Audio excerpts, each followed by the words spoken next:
Hello dear students, good morning all of you. કેમ છો બધાય? મજામાં? ચાલો આજના લેક્ચરની શરૂઆત કરીએ. નવી થિયરી, અનંત લંબાઈના તારને કારણે ઉદ્ભવતું વિદ્યુત ક્ષેત્ર. બરોબર, ચાલો. ઘણા બધા આપણે વિદ્યુત ક્ષેત્રના સૂત્રો જોયા.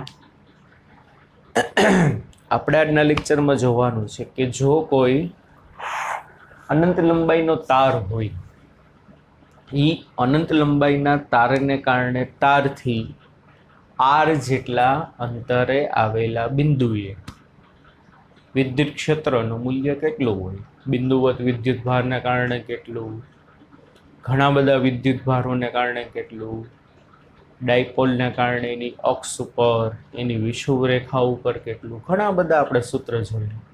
તો એવી રીતે આપણે શું જોવાનું છે કે ભાઈ અનંત લંબાઈનો તાર છે બાળકો, ઈ અનંત લંબાઈના તારની રેખીય ઘનતા લેમ્બડા જેટલી છે. બરોબર,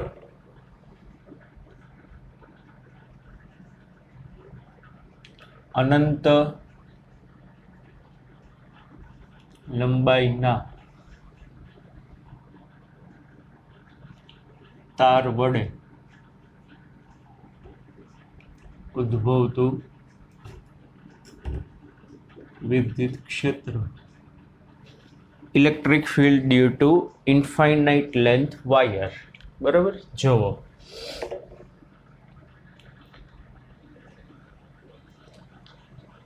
આપણા પાસે એક વાયર છે,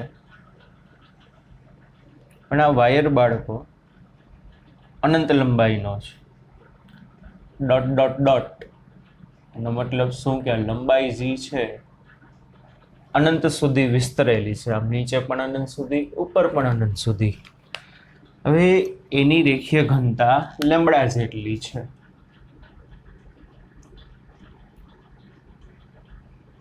લેમ્બડા જેટલી મતલબ પોઝિટિવ ચાર્જ હશે.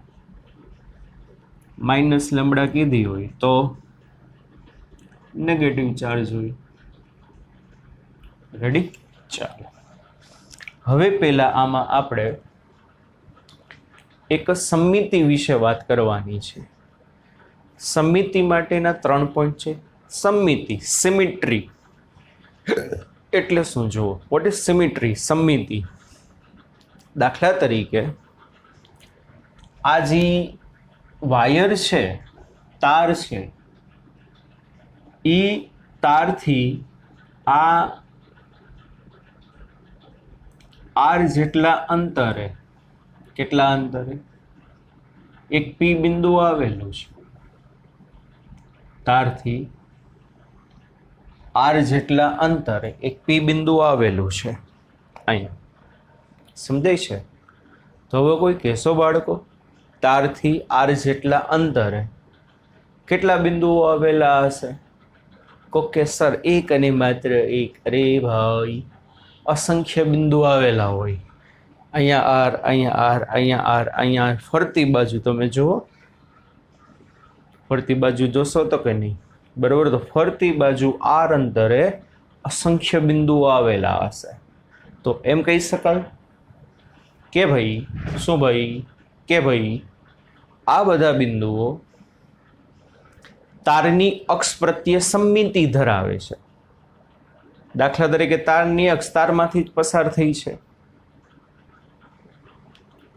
આર જેટલા અંતરે આવેલા બધા બિંદુઓ તારની પ્રત્યે સમમિતિ ધરાવે. તારની પ્રત્યે સમમિતિ ધરાવે છે મતલબ આ બધા બિંદુઓનું તમે અંતર લેશો તો કેટલું હશે? Simple, R R R R R. બરાબર, તો આવા આર જેટલા અંતરે, આવા આર જેટલા અંતરે તારની ફરતે P, P dash, P double dash, P triple dash, અસંખ્ય મારા વાલા બાળકો બિંદુઓ આવેલા હશે કે નહીં? બરોબર, આ કે ના? સમજાય છે? તો પહેલો મુદ્દો આ સિમેટ્રીનો, સમમિતિનો પહેલો મુદ્દો આ. ચાલો બીજી વસ્તુ, તો આ બધા બિંદુએ વિદ્યુત ક્ષેત્રનું મૂલ્ય સમાન આવશે. કેમ સમાન આવશે? કારણ કે બધા બિંદુઓ તારથી સરખા અંતરે છે. પછી બીજો મુદ્દો જો, પી બિંદુએ જે ક્ષેત્ર છે એ કઈ દિશામાં હશે? મૂલ્ય તો હમણાં પછી આપણે ફાઇન્ડ કરીએ છીએ ગાઉસના નિયમનો ઉપયોગ કરીને. તો પી બિંદુએ ક્ષેત્ર કઈ દિશામાં હશે? તો પી બિંદુએ ક્ષેત્ર જો લેમ્બડા જેટલી એની ડેન્સિટી હોય તો ત્રિજ્યાવર્તી બહારની તરફ, જો માઇનસ લેમ્બડા જેટલી ડેન્સિટી હોય તો ત્રિજ્યાવર્તી ક્યાં હશે? અંદરની તરફ હશે. દાખલા તરીકે હું આ એક ખંડ લઉં, બરોબર, મેં આ બે ખંડ લીધા P1 અને P2, તો કોઈ કહેશો P1 જેટલા ખંડને કારણે આમાં DQ જેટલો ચાર્જ હશે, તો DQ જેટલા ચાર્જને કારણે P બિંદુએ ક્ષેત્ર આ દિશામાં હશે કે નહીં? હા કે ના? DE1 સદિશ.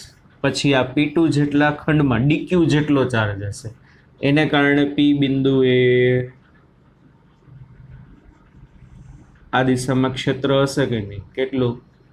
તો કે DE2 સદિશ. તો સિમ્પલ તમને બાળકો ખબર પડે, આ ખંડનું ક્ષેત્ર આમ છે, આ ખંડનું ક્ષેત્ર આમ છે, તો પરિણામી તો 1000 વાર ભણી ગયા, આ દિશામાં હશે કે નહીં? હા કે ના? પરિણામી ક્ષેત્ર આ ડાયરેક્શનમાં આવશે, બરોબર ને? આના બે ઘટક પડે ને, બરોબર? શું થશે? આના બે ઘટક પડે.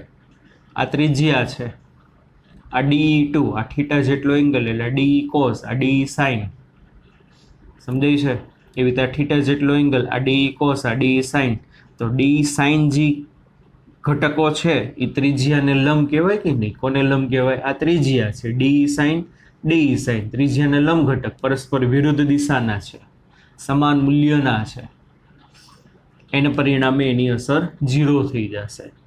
આ તો આપણે બે ખંડ લીધા, આવા તો અનંત લંબાઈના, ડિયર સ્ટુડન્ટ્સ, અનંત લંબાઈના અસંખ્ય ખંડ આવે કે નહીં? બધા ખંડના કારણે પી બિંદુએ આ જ વસ્તુ બનશે.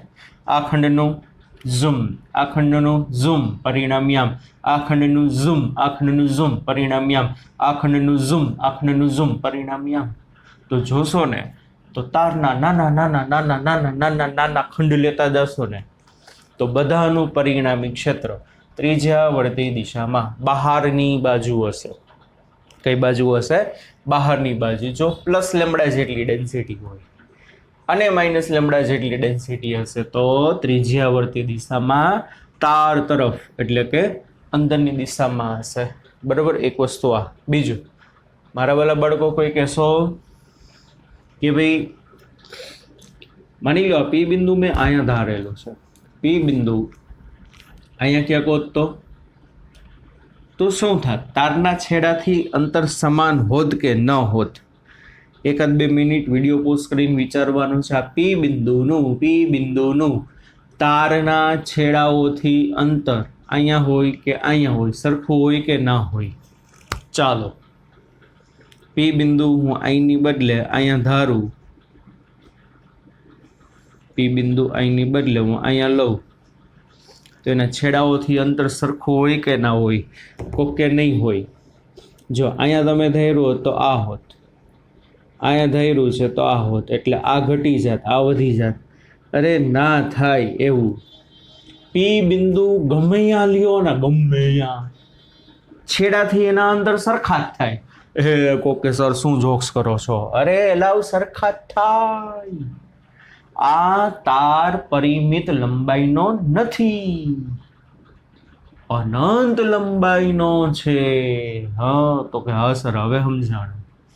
આ છેડો અહીંયા નથી, આ છેડો તો છેટ અનંત છે.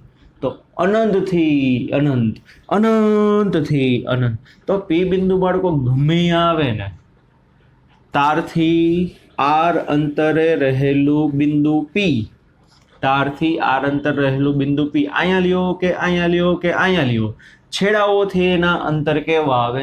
સમાન જ આવે. એનો મતલબ શું? આ બિંદુએ જેટલું ક્ષેત્ર હશે એટલું અહીંયા હશે, એટલું અહીંયા હશે, એટલું અહીંયા હશે, એટલું અહીંયા હશે, એટલું અહીંયા હશે, એટલું અહીંયા હશે. કારણ કે આ બધી લાઈન આર અંતરે છે, છેડાઓથી કેવા અંતરે છે? અનંત અંતરે છે. ધીસ ઇઝ નોન એઝ સિમિટ્રી અને સમમિતિ કહેવાય. શું કહેવાય? સમમિતિ. છેડાઓથી અંતરે સરખું છે પી બિંદુનું અને તારથી અંતરે કેવું છે? તો કે આર જેટલું છે. સમજાણું કે નહીં બાળકો? તો હવે આર જેટલા અંતર ફરતી બાજુ તો અસંખ્ય બિંદુઓ મળે, ફરતી બાજુ તો અસંખ્ય બિંદુઓ મળે, પણ આમ ઊભી લાઈનમાં પણ અસંખ્ય બિંદુ મળે. વાય? કારણ કે હમણાં કીધું એમ, શું કીધું એમ કે આ તાર તો અનંત લંબાઈનો છે. તો શું થશે અહીંયા? પી P P P P P P P P P પી બધાનું તારથી અંતર R R R R R R R, છેડાથી અંતર અનંત અનંત અનંત અનંત અનંત અનંત અનંત અનંત અનંત અનંત. જો પરિમિત લંબાઈનો તાર હોત તો ના કહેવાય. હમણાં અહીં આકૃતિ નીચે દોરી રીતે રફલી પરિમિત લંબાઈનો તાર હોય તો પી બિંદુ અહીંયા હોય તો આ છેડાથી અંતર ઓછું થાય, અહીંથી વધુ થાય. વચ્ચો હોય તો બે છેડાથી સરખા થાય. પણ but I have infinite length wire, તો ફરતી બાજુ તો અસંખ્ય બિંદુઓ આવશે. પી પી પી પી અસંખ્ય, પણ ઊભા પણ અસંખ્ય. P P P P P dash P dash P dash P double dash P double dash P triple dash P triple dash. તો આ બધા બિંદુઓને જોડો તો શું બને? એક નળાકાર બને. શું બને બાળકો? એક નળાકાર. ચાલો આપણે શું કરી? એક આર ત્રિજ્યાનો અને એલ લંબાઈના નળાકારની કલ્પના કરો. આર ત્રિજ્યાનો અને એલ લંબાઈના નળાકારની કલ્પના કરીએ કે જેની અક્ષ તરીકે અનંત લંબાઈનો તાર છે, જેની અક્ષ તરીકે શું છે બાળકો? અનંત લંબાઈનો તાર છે. સમજાય છે કે નહીં? ની ડેન્સિટી કેવી છે? Plus lambda.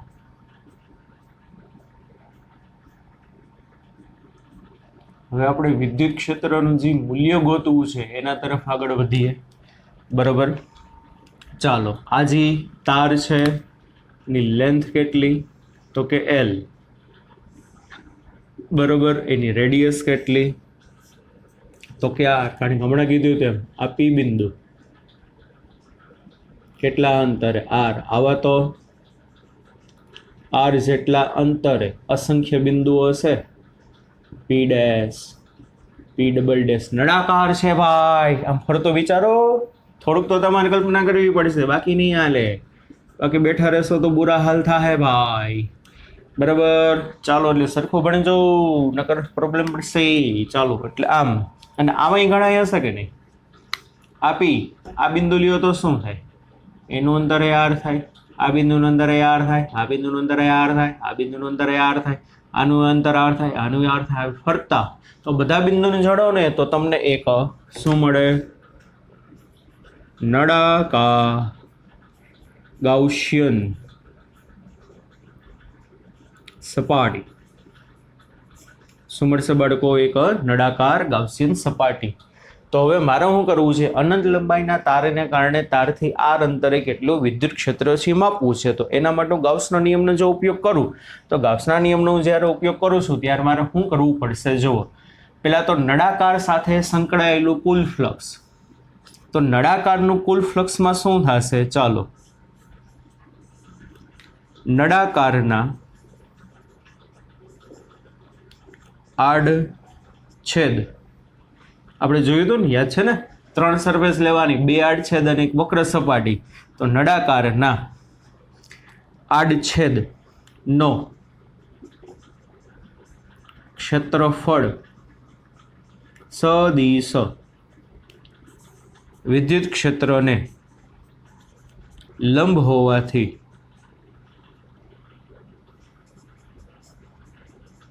બંને આડછેદમાંથી પસાર થતું ફ્લક્સ શૂન્ય હશે. બંને આડછેદમાંથી પસાર થતું ફ્લક્સ કેવું હશે? શૂન્ય. યાર સિમ્પલ છે, જો સિમ્પલ છે. અહીંયા એક તમે નળાકાર લ્યો, આ નળાકાર, આ તાર છે તાર, તો તારનું ક્ષેત્ર આમ હોય, પોઝિટિવ ચાર્જ છે લાવ, તો આ ક્ષેત્ર આમ હશે. પણ આ નળાકારનો એરિયલ વેક્ટર આડછેદનો આ દિશામાં હશે કે નથી સમજાતું? બરાબર. નળાકારની અક્ષ ઉપર તાર છે, પોઝિટિવ ચાર્જ છે, તો અહીંયા ક્ષેત્ર આમ, અહીંયા ક્ષેત્ર આમ, અહીંયા ક્ષેત્ર આમ, અહીંયા ક્ષેત્ર આમ, અહીંયા ક્ષેત્ર ક્ષેત્ર ક્ષેત્ર ક્ષેત્ર. તો આડછેદ લ્યો તો આડછેદનો એરિયલ વેક્ટર ઉપર કોઈ પણ બિંદુ એક ક્ષેત્ર જોવો તો કેટલાનો એંગલ બનાવશે? કેટલાનો એંગલ બનાવશે? તો કે 90 ડિગ્રીનો. સેમ હિયર નીચેના આડછેદ માટે થાય. તો નળાકારના આડછેદ ક્ષેત્રફળ સદિશને લંબ હોવાથી બંને આડછેદમાંથી પસાર થતું ફ્લક્સ શૂન્ય. ચાલો, તો હવે બેચીશું વક્ર સપાટી. વક્ર સપાટી માટે ચાલો વક્ર સપાટીનો આ ખંડ લઉં તો કે હા, આવડો હજી ખંડ છે. બોલો, પી બિંદુ પાસે ક્ષેત્ર કઈ દિશામાં હશે? તો કે આ દિશામાં. તો કે હા કે ના? તો કે હા. આ ખંડનો એરિયલ વેક્ટર આ દિશામાં હશે? તો કે હા, ડીએસ સદિશ. આવા તો આ ખંડ લ્યો તો આ ખંડ માટે પોઝિટિવ ચાર્જ છે, ક્ષેત્ર આ દિશામાં. યસ કે નો? તો કે યસ. આ ખંડનો એરિયલ વેક્ટર આ દિશામાં હશે? હા કે ના? તો કે હા. તો તમે એમ કહી શકો નળાકારની વક્ર સપાટી માટે દરેક ખંડ પાસે ક્ષેત્ર અને ક્ષેત્રફળ સદિશ વચ્ચેનો ખૂણો કેવો હશે? ક્ષેત્ર અને ક્ષેત્રફળ સદિશ વચ્ચેનો ખૂણો 0 હશે. બરાબર. તો આવા તો નળાકારીય સપાટી ઉપર અસંખ્ય બિંદુઓ હશે, તે બધાનું ફ્લક્સ લ્યો. પણ નળાકારીય સપાટીના બધા બિંદુઓ ઈની વેલ્યુ અચળ હોય. ઈ કેમ? ઈ કારણ કે અક્ષીય અંતરે છે. હા કે ના? સમજાય છે કે નહીં? તો આપણે કહી શકીએ શું? બોલો, નળાકારની વક્ર સપાટી માંથી પસાર થતું ફ્લક્સ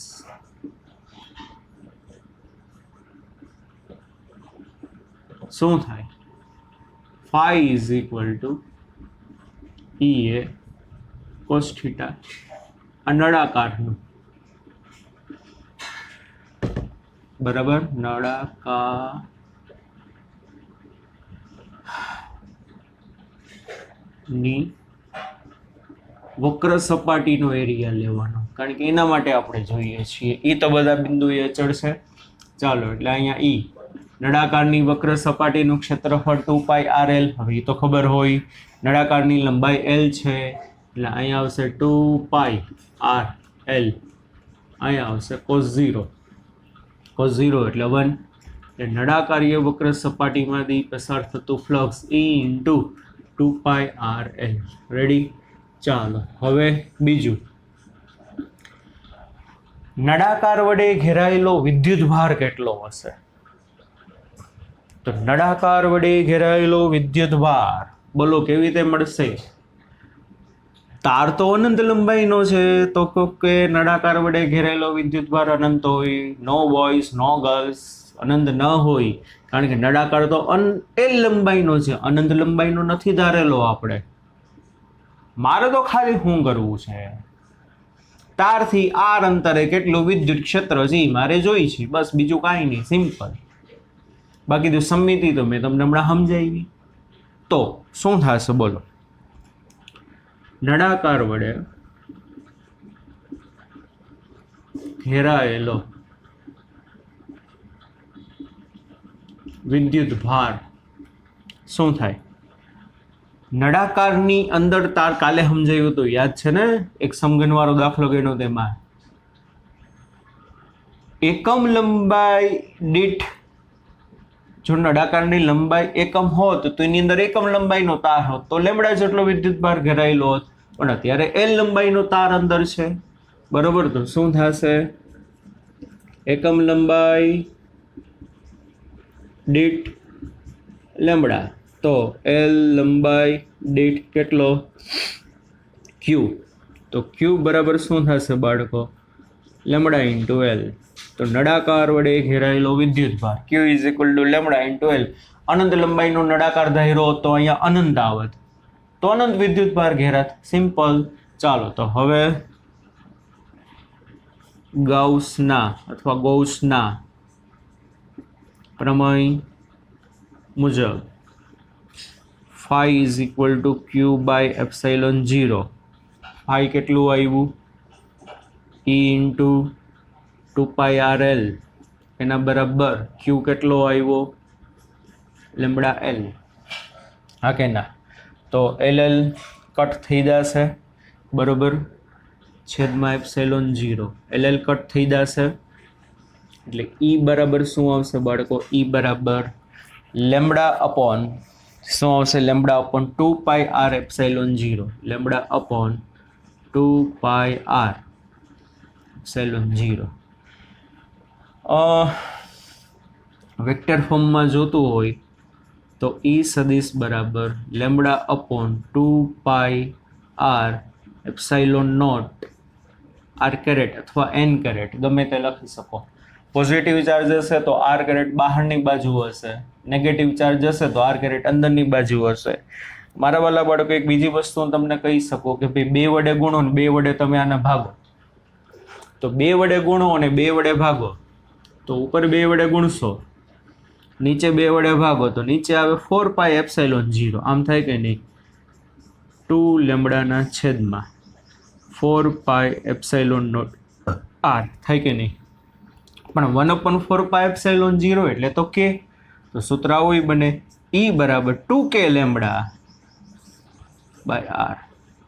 અને વેક્ટર ફોર્મમાં લ્યો તો E વેક્ટર બરાબર 2k lambda by R into R caret અથવા N કેરેટ બરોબર. એટલે બે ફોર્મ્યુલા, બે એકની એક જ છે, ગમે તે યાદ રાખો. Lambda upon 2π epsilon, lambda upon 2πR epsilon, અથવા તો તું કે ને ભાઈ શું કે 2k લેમ્બડા બાય R. તો એમ કેવા છે જો એક સિમ્પલ વસ્તુ આવી. હવે તારની લંબાઈ બંબાઈ આમાં કાંઈ નથી આવતી, ખાલી શું આવે છે? R એટલે હું તારની અક્ષથી અંતર. તો એમ કહેવાશે અનંત લંબાઈને કારણે ઉદ્ભવતું, અનંત લંબાઈના તારના કારણે ઉદ્ભવતું વિદ્યુત ક્ષેત્ર તારથી અંતરના વ્યસ્ત પ્રમાણમાં છે, તારથી એના અંતરના વ્યસ્ત પ્રમાણમાં છે. તો એના માટે તમે બાળકો ક્ષેત્ર વિરુદ્ધ અંતરનો આલેખ દોરશો,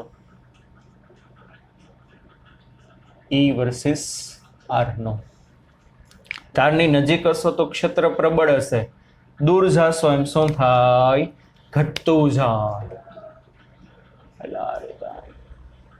આલેખ યાદ રાખવાના બરોબર. અંતર વધશે એમ ક્ષેત્રનું મૂલ્ય શું થતું જશે? ઘટતું જશે. બોર્ડ માટે 3 માર્કમાં ઇમ્પોર્ટન્ટ, બોર્ડમાં 3 માર્કમાં પૂછાય, બાકી જી નીટમાં તો ફોર્મ્યુલા તમને કામમાં આવશે જ.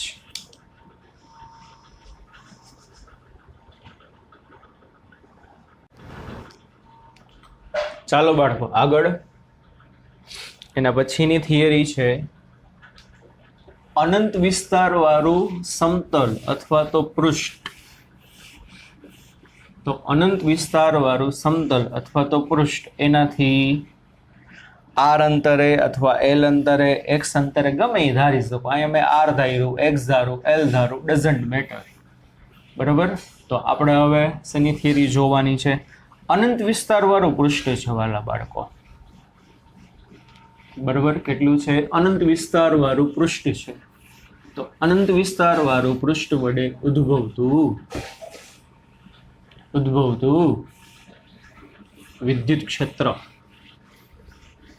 નું તમારે મૂલ્ય મેળવવાનું છે. ઓકે ચાલો.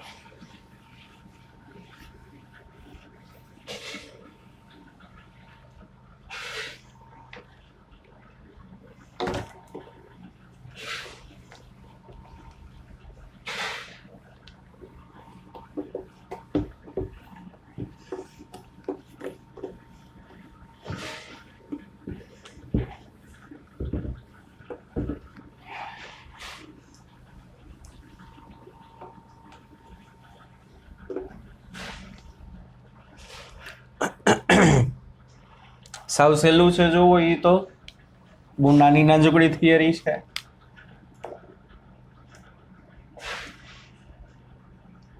અનંત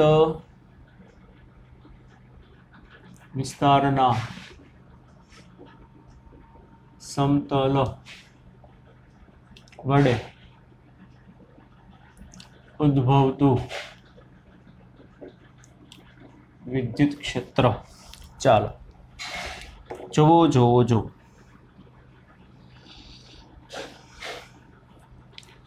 એક આપણા પાસે બાળકો સમતલ છે. બાળકો આ સમતલ છે ને એ અનંત વિસ્તાર વાળું સમતલ છે. દાખલા તરીકે આ ઝેડ અક્ષ છે, આ વાય અક્ષ છે અને આવડી એક્સ અક્ષ છે. સમજાય છે? ચાલો, આની જે ડેન્સિટી હશે એને શું કહેવાય? લેમડા, સિગ્મા કે રો. તો કોક તરત કહેશે કે સર છે ને આની જે ડેન્સિટી હોય ને એને સિગ્મા કહેવાય, એની પૃષ્ઠઘનતા. શું કહેવાય છે વચ્ચા પલટી? એની પૃષ્ઠઘનતા. અનંત વિસ્તાર વાળું સમતલ છે. તો હવે અનંત વિસ્તાર વાળા સમતલથી સમજો, સમતલ આમ છે, આ વાય અક્ષ, ઝેડ અક્ષ, એક્સ અક્ષ પોઝિટિવ ચાર્જ છે. તો ક્ષેત્ર બધું કઈ દિશામાં છે હવે ખબર પડવી જોઈએ. વાય અક્ષની દિશામાં કે ઝેડ અક્ષની દિશામાં? રે કોકે વાયમાં ના હોય, ઝેડમાં ના હોય, એક્સમાં હોય. એક્સમાં જો પોઝિટિવ ચાર્જ છે તમારી બાજુ હશે, બધું બારે ઝૂમ. આ બાજુ હોય કે નહીં? હા, તો આ બાજુ હોય. અરે સમતલ છે, દિવાલ છે, પોઝિટિવ ચાર્જ છે, આ બાજુ હોય એને મારી બાજુ હોવાનું છે, બે બાજુ હોવાનું છે. અહીંથી બધું આમ, અહીંથી બધું આમ. હા કે ના? સમજાય છે કે નહીં? ચાલો, એટલે વાય ને ઝેડમાં તો નહીં હોય. મારે શું કરવું છે? સમતલથી ક્ષેત્ર અત્યારે એક્સ દિશામાં છે, તો મારે સમતલથી એક્સ જેટલા અંતરે, કેટલા અંતરે? એક્સ જેટલા અંતરે બે બાજુ કેટલું ફ્લક્સ એ માપી લઉં, એના પરથી મને ક્ષેત્રનું મૂલ્ય મળી જાય. તો એના માટે તમે બાળકો શું કરો? સમતલમાંથી પસાર થતી ગાઉસિયન સપાટીની કલ્પના કરો. હવે આમાં ગાઉસિયન સપાટી ટેક્સ્ટ બુકમાં એ લોકોએ જે છે ને એ આડછેદવાળો ધરાવતો લંબ સમાંતર બાજુ ચતુષ્ફલક લીધો છે.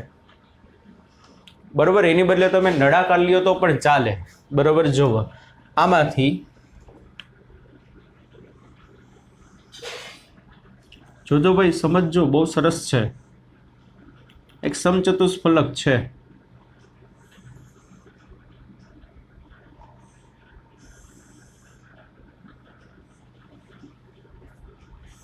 રેડી? હવે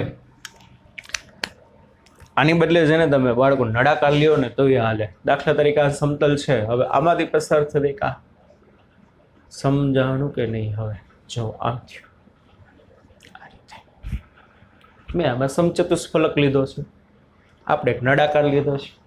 નળાકારનો આડછેદ છે ને સમતલથી એક અંતરે છે અને પાછળનો આડછેદ છે ને એ સમતલથી એક અંતરે છે. તો હવે શું થશે? નળાકાર લ્યો અથવા સમચતુષ્ફલક લ્યો, 6 સપાટી હશે, 2 આડછેદ હશે, આડછેદ નંબર 1, આડછેદ નંબર 2 અને બાકીની ફરતી 4 સરફેસ હશે. પણ ફરતી 4 સરફેસ માટે શું થશે? નળાકારની સપાટીઓ 1 અને 2 સિવાય, આકૃતિમાં જે દર્શાવ્યું છે 1 અને 2 સિવાય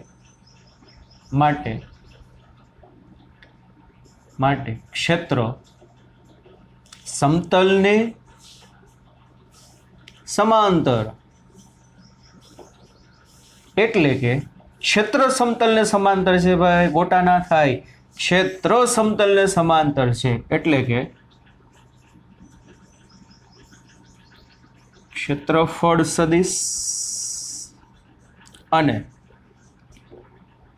ઈ સદિશ વચ્ચે નો કોણ કેવો થશે? 90 ડિગ્રી. માટે ફ્લક્સ કેવું થશે? એટલે શૂન્ય થાય. સિમ્પલ છે. જો ઉપરની સરફેસ લઈ લ્યો, ક્ષેત્ર બધું આમ જતું હશે, ઝૂમ ઉપરની સરફેસનો સરફેસ એરિયા આમ આવશે.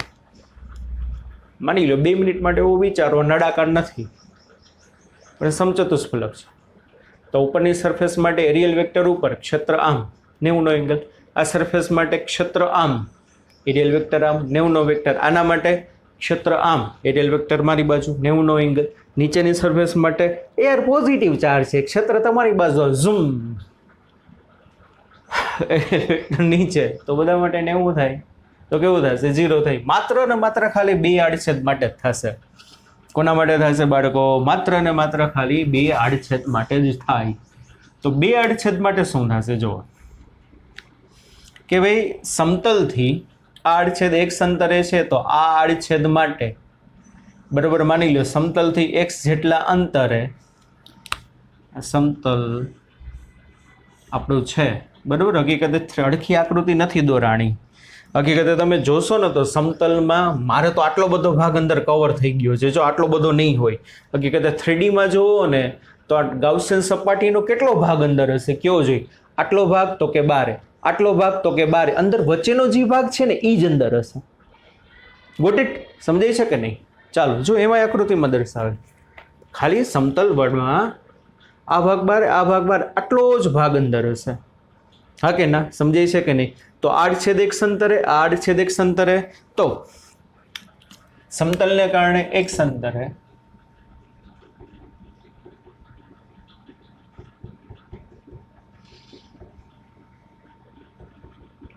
ક્ષેત્ર ધારો કે E જેટલું છે. સપાટી 1 માટે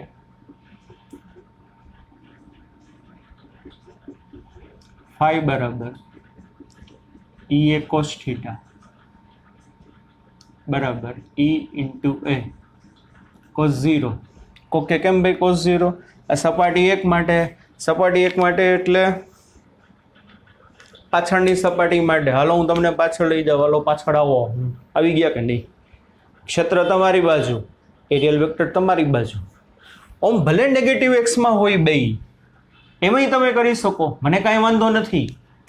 આમ કરો તો એ હાલે. phi બરાબર E વેક્ટર ડોટ એ વેક્ટર, તો અહીંયા શું લખાય?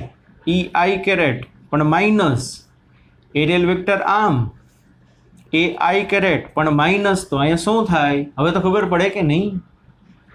Minus EI caret dot minus EI caret, હવે આ બેનો ડોટ કરો તો minus minus plus i dot i એટલે 1 એટલે EA. અથવા યાર સહેલું થાય છે તો એ કરો ને. આવું હું કમ ના લોચામાં પડું?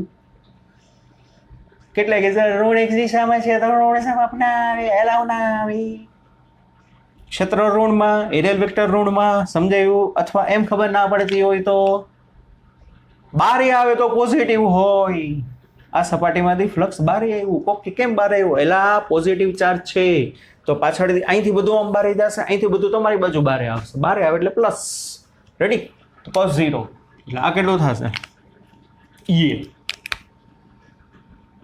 E into a. ચાલો સપાટી 2 માટે phi is equal to EA cos theta. તો એમાં શું થાય બોલો? પોઝિટિવ ચાર્જ છે, ક્ષેત્ર બધું આમ x જેટલા અંતરે, કેટલા અંતરે? અહીંયા x જેટલા અંતરે. આડછેદ દિશામાં પાછો કેટલા અંતરે? x અંતરે છે બરાબર. એરિયલ વેક્ટર આ દિશામાં, તો શું થશે બોલો? EA cos 0 એટલે કેટલું થાય? EA માટે કુલ ફ્લક્સ તમે જે ધારેલો ચતુષ્ફલક એનું કુલ ફ્લક્સ phi બરાબર EA પ્લસ EA. બાકીની 4 સપાટી માટે તો 0 છે, માટે phi ટોટલ બરાબર 2EA. ચાલો હવે ગાઉસના નિયમ અનુસાર આપણે શું કરવું પડશે? ગાઉસિયન સપાટી વડે ઘેરાયેલ વિદ્યુત ભાર તમારે માપવાનો છે. આ બહુ સરસ છે. ગાઉસિયન સપાટી વડે ઘેરાયેલો વિદ્યુત ભાર, આ તમારી ગાઉસિયન સપાટી છે. હવે કોઈ કહેશો બાળકો આટલો ભાગ સમતલની બહાર એટલે અહીંયા તો કાંઈ વિદ્યુત ભાર નહીં હોય. આટલો ભાગ સમતલની બહાર એટલે અહીંયા કંઈ કેટલો વિદ્યુત ભાર નહીં હોય, ખાલી છે ને એક નાનો એવો કટકો સમતલની અંદર સમાયેલો છે, તો એના વડે ઘેરાયેલો વિદ્યુત ભાર કેટલો, અને અહીં તો પૃષ્ઠ ડેન્સિટી છે, તો આ જેટલો એરિયા છે એટલો એરિયા અહીંયા અંદર હશે કે નહીં? જો ખબર ના પડે તો હમણાં જોજો, હવે સમજાશે. અને પાછળ લેતો જાવ, ઝૂમ ઝૂમ ઝૂમ ઝૂમ. તો હવે કોઈ કહેશો? હવે સમજાય છે? આ ભાગ દેખાય છે કે નહીં?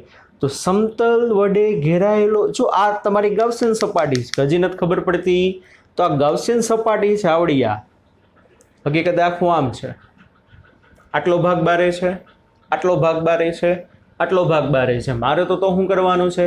ગાઉસિયન સપાટી વડે ઘેરાયેલો વિદ્યુત ભાર આખામાં પોઝિટિવ પોઝિટિવ પોઝિટિવ પોઝિટિવ છે, તો મારે તો ખાલી કેટલો પોઝિટિવ લેવાનો? આટલાની અંદરનો પોઝિટિવ. તો આટલા ભાગનો એરિયા કેટલો થાય? આડછેદનો એટલો. હવે સમજાણું કે નહીં? તો વાહ, સરસ. તો ગાઉસિયન સપાટી વડે ઘેરાયેલો વિદ્યુત ભાર તમારે માપવાનો છે. તો ગાઉસિયન સપાટી વડે ઘેરાયેલો વિદ્યુત ભાર શું થશે? એકમ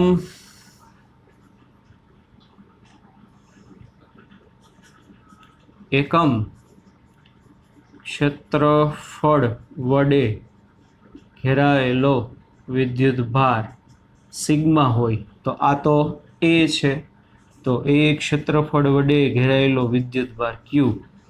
તો ક્યુ બરાબર શું આવે બાળકો? સિગ્મા એ. સિમ્પલ. રેવડી? તો માટે ચાલો ગાઉસના નિયમ મુજબ, ગાઉસના નિયમ મુજબ phi is equal to q by epsilon naught. phi કેટલું છે? 2EA. q કેટલો આવ્યો? Sigma a upon epsilon naught. A cut માટે E બરાબર સિગ્મા upon 2 epsilon naught. ક્ષેત્ર E સદિશ બરાબર sigma upon 2 epsilon naught n caret. જો પોઝિટિવ ડેન્સિટી હશે ને તો ક્ષેત્ર બધું સમતલથી દૂર બહારની બાજુ હશે, નેગેટિવ ડેન્સિટી હશે તો બધું ક્ષેત્ર સમતલ તરફ હશે. એક બાળકો મસ્ત વસ્તુ જોવા મળી. કોકે શું મસ્ત વસ્તુ સર આમાં તમને દેખાણી? જોવો ને, મારી સામે શું જોવો? અહીંયા જોવો, સિગ્મા અપોન 2 એપ્સિલોન 0. આપણે શું કીધું હતું? સમતલથી એક અંતરે કેટલું વિદ્યુત ક્ષેત્ર છે મારે માપવું છે. તો આમાં એક્સ તો ના યોગ્ય, ખાલી શું આવ્યું? સમતલની પૃષ્ઠ ઘનતા આવી. તો આના ઉપરથી તમે છોકરાઓ એમ કહી શકો, અનંત વિસ્તારવાળા સમતલને કારણે ઉદ્ભવતું વિદ્યુત ક્ષેત્ર સમતલથી અંતર પર આધાર રાખતું નથી. સમતલથી 1 સેન્ટીમીટર અંતરે, 1 મીટર અંતરે, 100 મીટર અંતરે, 1 કિલોમીટર અંતરે, 10,000 કિલોમીટર અંતરે, 1,00,000 કિલોમીટર અંતરે બધી જગ્યાએ ક્ષેત્રનું મૂલ્ય સરખું હોય. પણ કયું સમતલ? અનંત વિસ્તારવાળું સમતલ. તો આપણે કહી શકો સૂત્રો પછી sigma by 2 epsilon 0, nothing else. અનંત વિસ્તારવાળા સમતલને કારણે ઉદ્ભવતું વિદ્યુત ક્ષેત્ર સમતલથી અંતર પર આધાર રાખતું નથી. કોઈ પણ અંતરે, સમતલથી કોઈ પણ અંતરે ઉદ્ભવતું વિદ્યુત ક્ષેત્ર કેટલું હશે? Sigma upon 2 epsilon not. અને સમતલની બે બાજુ એટલું જ હશે.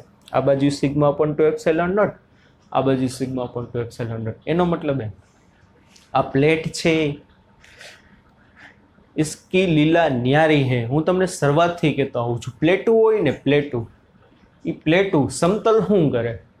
યુનિફોર્મ ફિલ્ડ પ્રોડ્યુસ કરે, સમાન વિદ્યુત ક્ષેત્ર. જો આમાં ક્યાંય બદલાશે જ નહીં, ગમે એટલા અંતરે, 1 metre, 2 metre, 3 metre, 500 metre, lakh kilometre, બધી જગ્યાએ મૂલ્ય અચળ, મતલબ યુનિફોર્મ ઇલેક્ટ્રિક ફિલ્ડ પ્રોડ્યુસ કરે, સમાન વિદ્યુત ક્ષેત્ર. સમતલ કયો કે અથવા તો પ્લેટ કયો.